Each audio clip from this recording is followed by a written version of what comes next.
America's Heartland is made possible by They make up a small part of our population, but have a huge impact on our lives.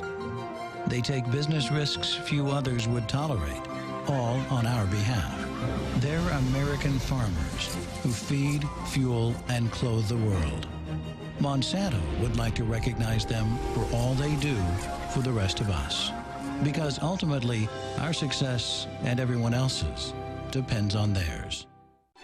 and by the American Farm Bureau Federation, the voice of agriculture. Hi, I'm Sarah Gardner. If you're a steak or hamburger fan, then it's all about beef. If I were to say Texas Longhorns, you'd probably think of the American West. But this family cattle ranch raises Texas Longhorns in southeast Ohio.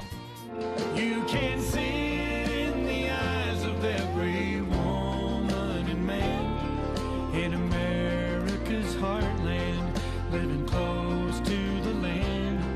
There's a love for the country and a pride in the brand in America's heartland, living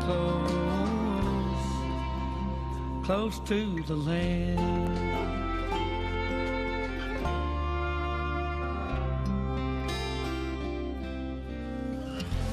Americans eat an average of 100 hamburgers a year. Now that's probably fitting since the U.S. is the world's largest producer of beef. Ranchers will tell you that the Longhorn was the first breed of cattle brought into this country way back in the 16th century by the Spanish. Now when you hear the word Longhorn, you probably think of Texas. But in this episode, we're going to talk beef in the Buckeye State.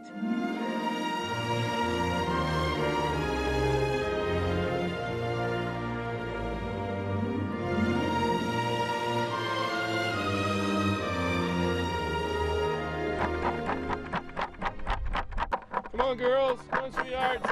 Daryl Dickinson and his wife Linda started their Longhorn cattle career in Colorado.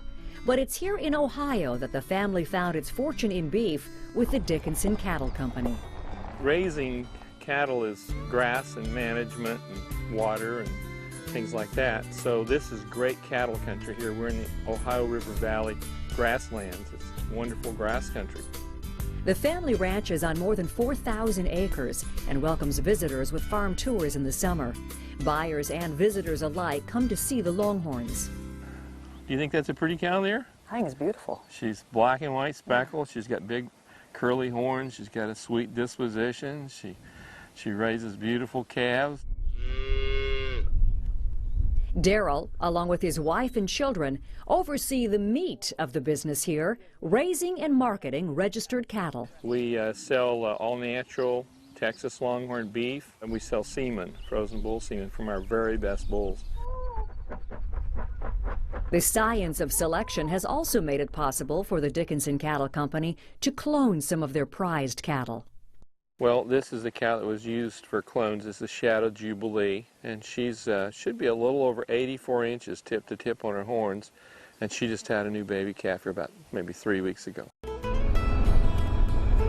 Joel Dickinson is the ranch's herd manager, overseeing a cattle operation that's grown from 40 head in 1989 to more than 1,000 head today. Joel and his crew will round up the newborn calves to check on their weight, give them vaccinations, and tag them. Lift the skin up. Okay. Put the needle under the skin. Right here? Yep. And then we're giving it just a half a cc. Not very much. A little more, a little more. Right there, that's pretty good. After vaccinations, Joel takes a picture of each new calf on his iPhone. Those digital photos are transmitted to the ranch office, where Joel's mom enters the data on the company website.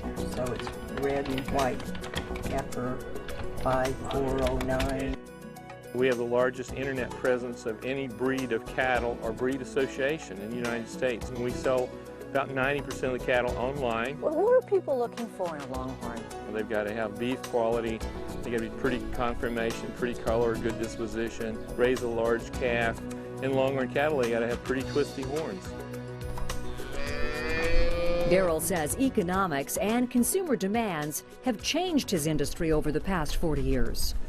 When we first started, it was really important for cattle to be very fat, and fat was important, and fat wasn't a bad thing.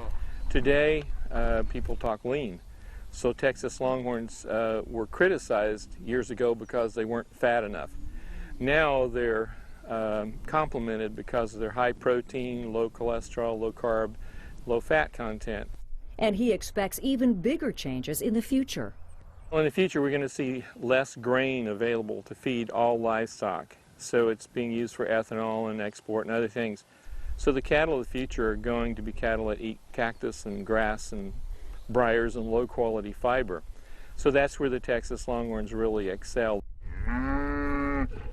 Do you expect that one day the kids will take over and continue to run the Well, our ranch? 13-year-old grandson, I asked him the other day, I said, what do you think you'll do in life? He says, well, Grandpa, I don't know, but he said, I may have to take over the ranch.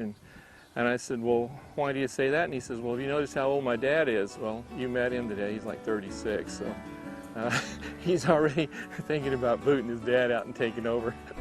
With young folks pushing their way into the family business, the Dickinsons see a continuity to their life on the land, something to be handed down to the next generation. You do well what you like to do, and you like to do what you do well. So our family enjoys this kind of a business. Despite the Longhorn cattle stampedes that you've seen in Hollywood Westerns, ranchers say that Texas Longhorns are usually quite gentle and easily worked on foot as well as horseback. They do say, however, stay out of the way of those horns when the cattle turn to look at you. That'll do it for this time. Thanks for traveling the country with us on this edition of America's Heartland. And remember, there's much more on America's Heartland on our website, including video of today's stories. Just log on to americasheartland.org. We'll see you next time. To order a copy of this broadcast, visit us online or call 1-888-814-3923. The cost is $14.95 plus shipping. You can see it in the eyes of every woman and man in America's heartland, living close to the land. There's a love for the country and a pride in the brand in America's heartland, living close to the land. America's Heartland is made possible by